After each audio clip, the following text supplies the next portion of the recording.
How's it going, folks? My goodness, I am sore.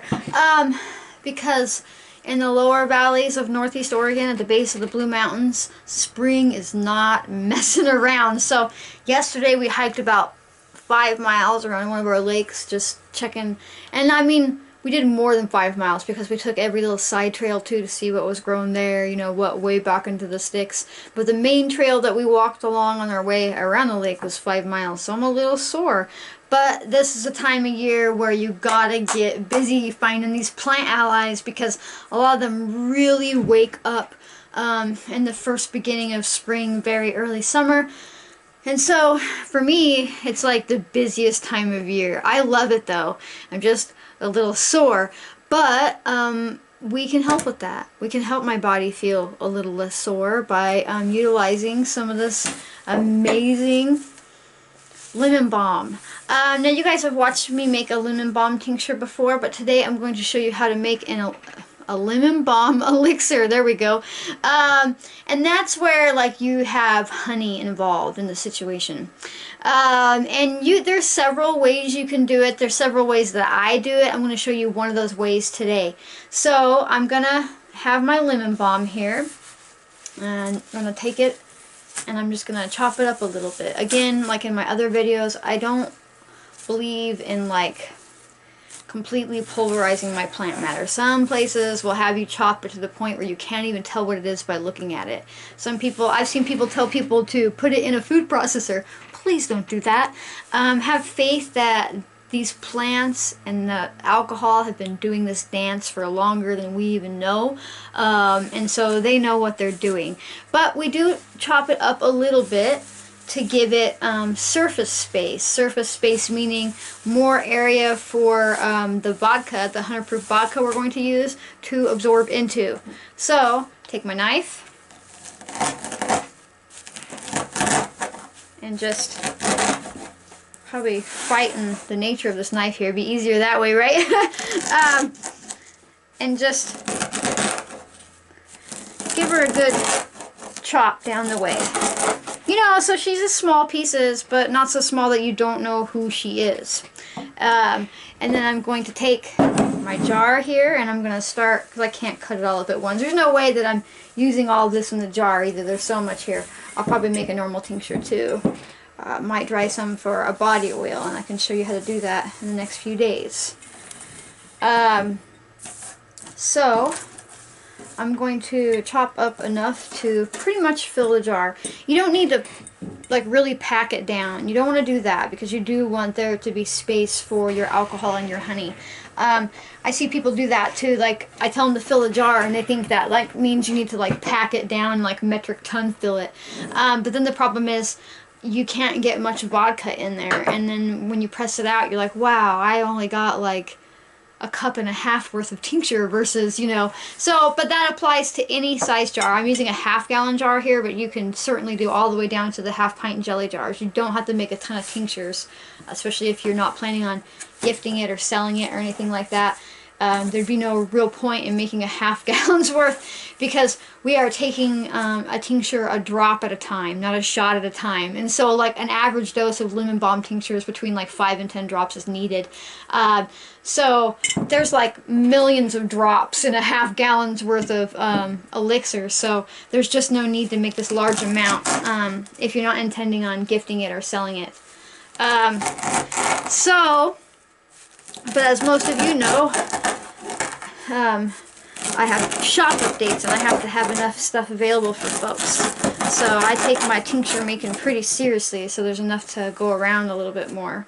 But yeah, it's actually pretty neat, and I'm sure you've heard me talking about it before. If you get yourself just like a gallon of 100 proof vodka this size in a bunch of like pint jars or half pint jars, you can end up with like 20-30 different types of really awesome, Stay Simple, like fresh plant matter tinctures this season, because you're not really needing to like take a ton, and like if you're just filling up these little jars, you end up with a winter's worth of medicine. So it's not as expensive or as complicated as people want you to think it is.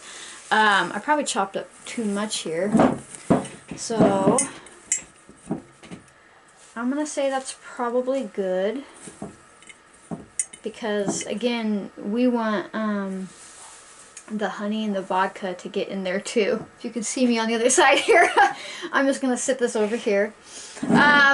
Okay, so when it comes to filling up a jar for an elixir, the reason we do this is because the honey's really neat at extracting the water-based properties, raw honey here, and the vodka is very specific at extracting the alcohol-based properties, soluble properties anyhow. But what's cool about 100 proof vodka is it's 50% water, 50% alcohol, meaning every drop in this bottle is even.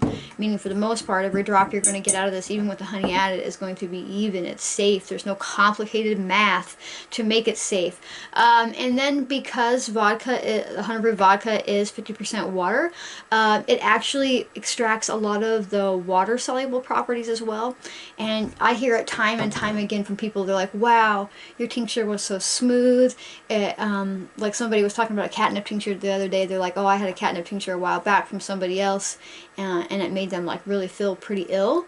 And this isn't me like trying to like promote myself by any means, but the difference was is that person used dried catnip and grain alcohol, which is like, you know, pushing like 200 proof or something crazy like that. It's usually like 180, you know, up in there in the Everclear range. And so that has no water in it, and then, you know, dried plant matter is problematic to make tinctures with. So if it would have been, so with mine, with the fresh plant matter and the being half and half, half vodka, I mean half alcohol and half water, it extracts not only the water soluble, but I mean not only the alcohol soluble, but the water soluble, and it makes just like for a really even extraction. And there's properties in there that this like the grain alcohol cannot extract. And there's some people who think that, and I believe this, that the grain alcohol will actually degrade a lot of the medicinal value of the plant because it's so strong, and then you end up with something that's more like I would call it medicine. It is stronger. It will make a stronger medicine, but out of all the people I've ever come across, the only people that have bad reactions to tinctures, it's almost always made with I totally lost it. It's early in the morning here. It's made with grain alcohol. There it is.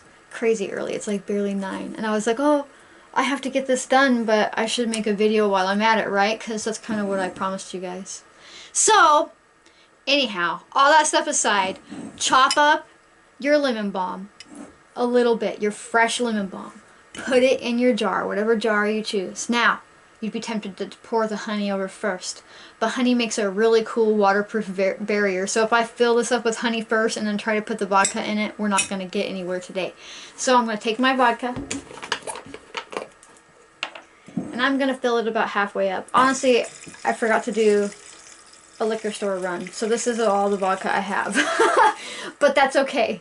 That's alright. Unless I see another bottle over there that has some in it. Give me 1 second. Nope. So that's the vodka you're going to put in, but you know, about half. It's not going to matter either way. Really, the vodka is just going to help the honey extract a little bit better. And a lot of people like to make infused honeys, and I'm included in that. But what's problematic is if you just add honey to this, honey can't really be much more than 15-20% water content before it starts to ferment. And honey's already like a pretty large amount of water content. So if I were to just put this in here, which is the plant matter, while it would make a really tasty honey, it will not be shelf stable. So when you add the alcohol to that, aside from getting the alcohol soluble properties, you make it shelf stable. Now, and I'm totally off track here, if you were making an infused honey, the next step would be to take your honey and simmer the water out of it. But you do run the risk of burning your honey that way. Honey is really easy to burn, so be mindful if you're going to do that. And I'll definitely make a dedicated video for that. So vodka in the jar, and now honey. And I definitely want more honey than vodka anyways. I mean, 50-50 is alright, but you know, more honey is always a good thing, right? But really it's just going to pull out those alcohol-based soluble properties, and then even more so the water-based properties. So there's a few ways I do this. Sometimes I do it this way, and then blend it with another jar of just lemon balm tincture or whatever plant I'm making an elixir with. Sometimes I do the method where I will let it ferment, depending on what plant I'm working with. Sometimes if I'm using berries, I like to let it ferment because it kind of breaks them down better on a cellular level. And then I simmer the water out of it, and then I add it with a plain tincture of that berry. So I should have brought myself a stirrer to push this honey down in, but that's okay. We'll just give it time and patience, I guess, to push down in there. I could get up and run and grab one, but I would feel bad. So, and those of you who've been watching my videos for a while, you know, like, I will forget something when I'm making a video.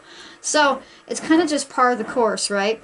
And then, unlike my spruce tip video, I'm making sure that I have a jar that I can actually shake. So that'll help some. So I'm going to add a little bit more honey in here. I like to use raw local honey. I get this from up the mountain, from a longtime family friend. That's where I get most of my beeswax too. In fact, we've grown so much with your guys' support and stuff over on Instagram, that the gal that we get our beeswax from, she is putting in like 50 new hives this season, because we have basically consumed all of her beeswax. And she works really cool. She lives way up in the mountains, and there's no agricultural field. She's not renting out her bees. They're basically just free to do whatever they want, and it's all like mountain-based honey, and wax too. Because, you know, no matter what anybody tells you, there's no such thing as organic honey or wax, because you can't control where the bee goes, you know. So you can't be like, oh, it only ate on, you know, organic plants. You're like, well, that'd be really pretty interesting if you could follow them for like the 50+ miles they traveled to make sure, you know, that they were only eating organic stuff. But she lives way on top of the mountain, to where like it does take her 60 some odd miles before she is to a real town. So then you just mix it up. I know I'm just ranting, not keeping on track. Preferably with a, you know, a butter knife or something like that. And then you're just going to let this sit in a cool, dark place for 6 to 8 weeks or longer. If you forget about it, that's totally okay. Between the alcohol and the sugar content from the honey, it's not going to go bad. And remember, the alcohol content is going to stop the honey from fermenting. So that is pretty crucial. But yeah, it is that easy. It's lemon balm, fresh lemon balm, chopped up, put in a jar. Fill it up with maybe a little less than half vodka, and then fill the rest up with raw honey, and let it sit for 6 to 8 weeks in a cool, dark place, and you're good to go. And I really love lemon balm for dealing with, I don't really use her so much for instant anxiety attacks, so much as a person who's constantly, like, you hold your body tense and you don't even realize it. Like, a lot of people don't realize that, and then you end up spiraling into a panic attack. So I really like her for that, but also because she's in the mint family, she's really awesome for upset stomach, you know, diarrhea, nausea, flu type stuff. But she's also really, really amazing at repressing viral loads. So like specifically like HPV and HSV, there's a lot of really cool stuff out there for suggesting that lemon balm is like really handy for dealing with shingles. And so she's definitely a good ally to have on hand. She grows pretty much anywhere because she isn't invasive and she just spreads. But she's a great ally to have, and now is the time to get out there and find her. So I hope you like this video. I hope you like me ranting about things and getting off track and back on. And and if you do, take a moment to subscribe to my channel. Come find me on Instagram by checking out the link in my bio here. You know, and just say hello. Talk to me in the comments section. I always respond for the most part, because there's not a whole lot of comments, so that's easy. But definitely come interact with me. So thank you for watching, and I'll see you next time, okay? Bye.